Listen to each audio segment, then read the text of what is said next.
So guys, ingon nito ang pagtaod sa connector sa cable wire sa atong signal. Imo nang panan ang gamitan ng cutter.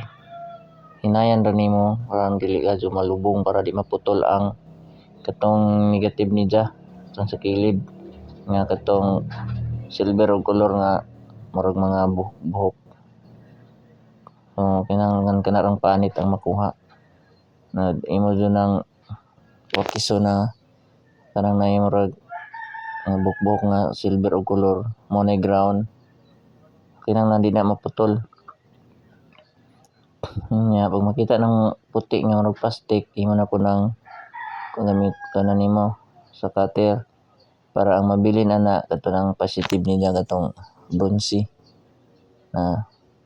ang technique di ninyo putlon tong sa kilid kay mao to importante pud to, ground man to.